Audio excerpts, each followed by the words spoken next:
In November 1519, Hernán Cortés walked into a city cleaner than any city in Europe. He did not say so out loud. He wrote it in private to the King of Spain. You have seen pictures of jungle ruins.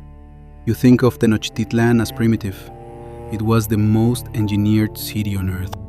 My name is Cuauhtlatoa. I sold maize from a canoe. If you go to Mexico City today, you stand on top of my city. You do not see it. 500 years of Spanish stone covers everything I knew. The lake is gone. The causeways are gone. The pyramids are buried under cathedrals built from their own quarried blocks. In 1978, electrical workers digging a trench beside the cathedral struck a stone disc the size of a small room. On it was carved the dismembered body of the moon goddess Coyolxauhqui. They had hit the western base of the Templo Mayor, the great pyramid at the center of my city. The dig that followed pulled 7,000 objects out of the dirt: obsidian knives, coral, jaguar skeletons with jade balls in their mouths, the skull of a sacrificed child wearing a turquoise mask. Each layer was a different king. Each king had built his pyramid on top of the last one. You walk past the corner of Donceles and Argentina, and you do not know that under your shoes lies the floor of a temple where I prayed. My name is Cuauhtlatoa. I am 30 years old. I am a merchant from Tlatelolco, the twin city to Tenochtitlan, joined by causeway, sharing the same lake. I sell maize and beans I bring across the lake from the chinampas at Xochimilco. You do not know the word chinampa. You should. It is the secret of how my city eats. A chinampa is a rectangle of earth built up out of the lake. We weave the bottom from willow stakes driven into the lake bed. We layer mud from the lake floor over reeds. We plant willow trees at the corners. The willow roots hold the platform together. The platform is 4 meters wide and 100 meters long. It floats. It is a garden in the water. One chinampa feeds 20 people for a year. There are tens of thousands of them.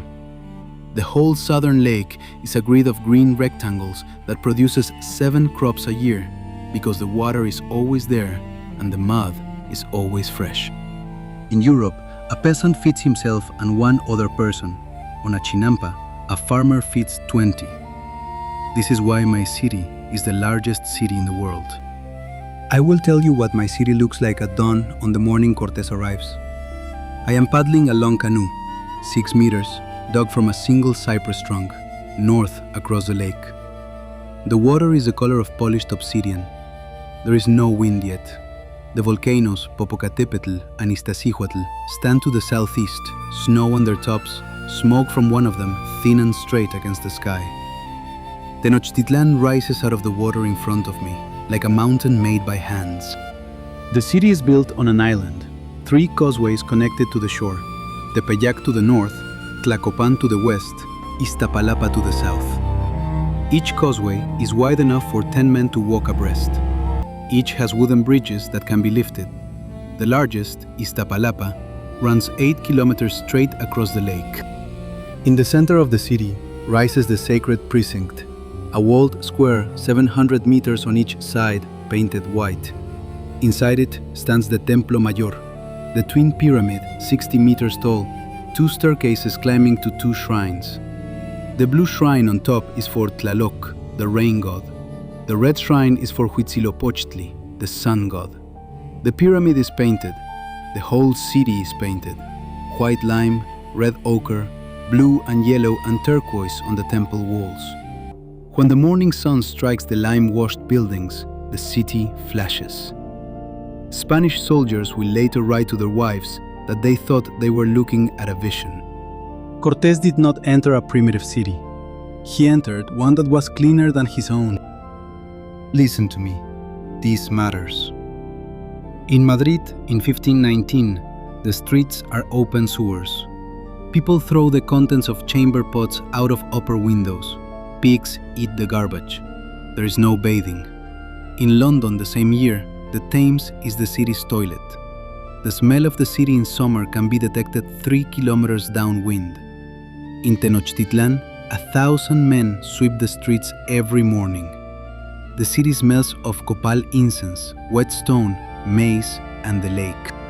We have public latrines. The waste is collected by canoe and sold to chinampa farmers as fertilizer. Nothing is wasted.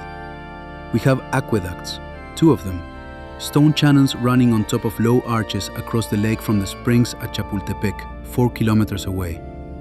One aqueduct runs while the other is cleaned. There is always fresh water in the city. Every neighborhood has a steam bath, the Temazcal. We bathe daily. Spanish soldiers will ride home in shock that the natives wash so much it must be bad for them. 200,000 people live here. London has 50,000. Paris has 200,000, and most of them live in their own filth. Rome has 30,000. Tenochtitlan is bigger than every Spanish city Cortés has ever seen, combined. He does not have words for what he is looking at. In his letter to King Charles, he writes that the city is more beautiful than Granada, more beautiful than Seville, and that he can find no European point of comparison. On the morning of the 8th of November, 1519, my canoe approaches the southern dock. I see Moctezuma II waiting on the Iztapalapa causeway under a green canopy held by his nephews. He wears a cloak woven from quetzal feathers. The cloak is the color of new grass and burns in the sun.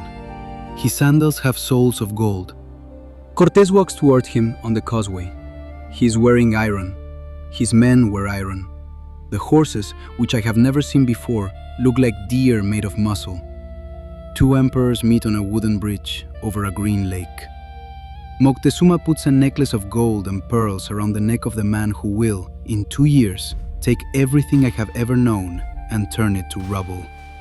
You should know what you are looking at. You are looking at the last morning of a world. Within 90 days, the Spaniards will be inside the palace.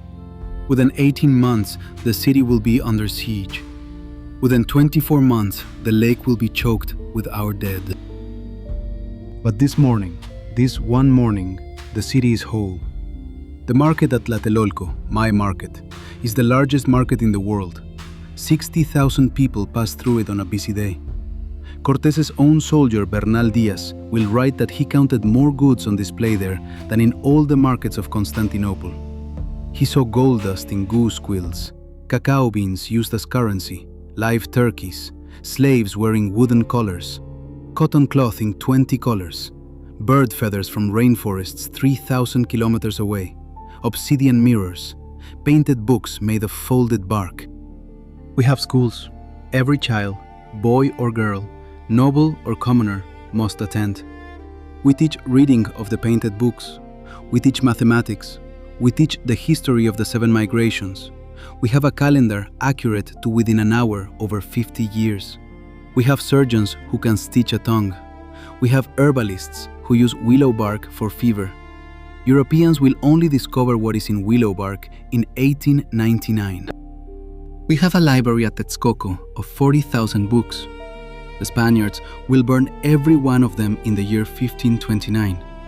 A friar named Juan de Zumárraga lights the fire personally.